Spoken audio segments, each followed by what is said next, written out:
কলকাতা আন্তর্জাতিক চলচ্চিত্র উৎসবের শুরুর দিনে মমতা বন্দ্যোপাধ্যায়কে নিয়ে কেন্দ্রীয় মন্ত্রী গিরিরাজ সিংয়ের করা মন্তব্যকে ঘিরে এখন উত্তাল রাজ্য রাজনীতি। বুধবার এই প্রসঙ্গে সাংবাদিক বৈঠক সারলেন রাজ্যের দুই মন্ত্রী চন্দ্রিমা ভট্টাচার্য এবং শশী পাঁজা। শুনুন তাদের বক্তব্য। একটা অনুষ্ঠান ওখানে হয়েছে, আপনারা জানেন, নেতাজি ইন্ডোর স্টেডিয়ামে উদ্বোধনী অনুষ্ঠান, যেখানে গতকালের বিশেষ আকর্ষণ হিসেবে শিল্পী, যে অভিনেতা ভারতবর্ষের মান সারা বিশ্বে অনেক বড় জায়গায় নিয়ে গেছেন, সেই সলমান খান ভাইজান এখানে এসেছিলেন। আজকে আমরা দেখলাম যে মাননীয় মুখ্যমন্ত্রী মমতা বন্দ্যোপাধ্যায় তার নেতৃত্বে কি বিশাল আয়োজন হতে পারে। 2011 সালের পর থেকে মাননীয় মুখ্যমন্ত্রীর বিশেষ নজরে যেভাবে এই উৎসব একটা বিরাট আকার নিয়েছে, সেটার জন্য সবাই গর্বিত। গতকাল দেখেছেন এই প্রথিতযশা মানুষরা মঞ্চে ছিলেন, তারা কি ভাষায় কথা বলেছেন, কি ভাষায় প্রশংসা করেছেন, আমি আবার পুনরাবৃত্তি করছি না, আপনারা সবাই জানেন। আমরা অবাক হয়ে গেলাম যে কেন্দ্রীয় সরকারের একজন মন্ত্রী, নাম করতে অসুবিধে নেই, শ্রীযুক্ত গিরিরাজ সিং, তিনি যে ভাষায় কথা বললেন মাননীয় মুখ্যমন্ত্রীর সম্পর্কে, আমরা একটি ভিডিও দেখাবো। আমাদের মাননীয় মন্ত্রী ডক্টর শশী পাঁজা ভিডিওটি আপনাদের সামনে দেখাবেন। আপনারা সবাই দেখেছেন যে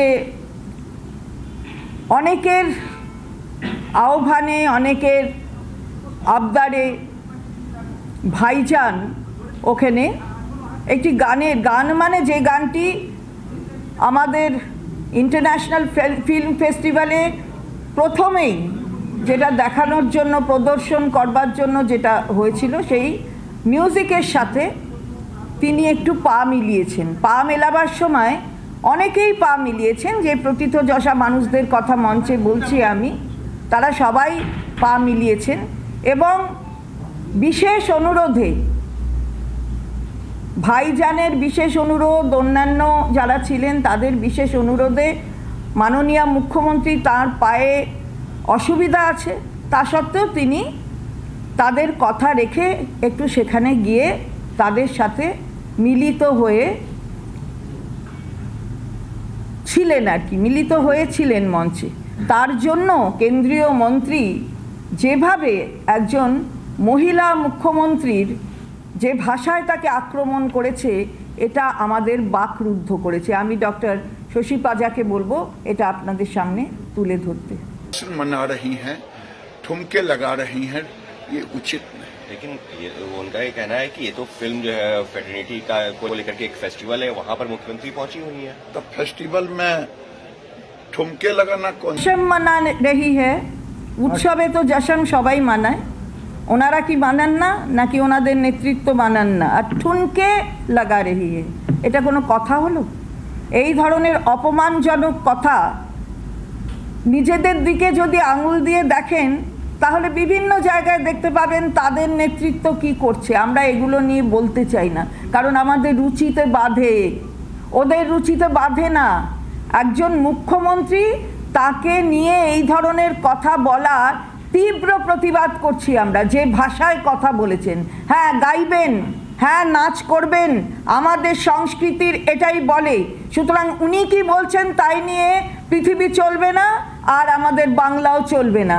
কিন্তু যেভাবে অপমান করেছেন, যে ভাষাগুলো ব্যবহার করে, সেই ভাষার আমরা তীব্র বিরোধিতা করি। সুতরাং সেই আপনাদের দেখালাম আমরা যে কি কথা হয়েছে। এবার আমি বলবো ডক্টর শশী পাঁজা, এটা ধারাবাহিকভাবে তাদের নারী বিদ্বেষ, নারীকে অসম্মান করা সারা ভারতবর্ষে তারা করছেন। আপনারাও ভুলে যাননি, আমরাও ভুলিনি। ফেব্রুয়ারি থেকে এপ্রিল 2021 সালে মোদি এবং শাহ গত 38 বার বোধহয় বাংলা এসেছিলেন বাংলাকে জয় করার জন্য। সেই সময় সকলেরই মনে আছে যে মোদিজি, যিনি প্রধানমন্ত্রী দেশে, তিনি তখন দিদিকে কিভাবে বলেছিলেন দিদি, ও দিদি, ওই যে টন্ট যেটাকে আমরা বলি, সেইটার মধ্যে যেভাবে একটা নারীর প্রতি অসম্মান, অবজ্ঞা, এবং রাজ্যের মুখ্যমন্ত্রী তিনি একজন মহিলা, তিনি নারী, তিনি যে অসম্মান করেছিলেন, বাংলা তার নিজের মেয়েকে চেয়ে বাংলা তার জবাবটা দিয়েছে 2021। কিন্তু ধারাবাহিকভাবে তাদের এই অভ্যাসটা পাল্টায়নি। এইদিকে তারা বেটি বাঁচাও বেটি পড়াওর কথা বলে আর বেটির অপমানের কথা বলে।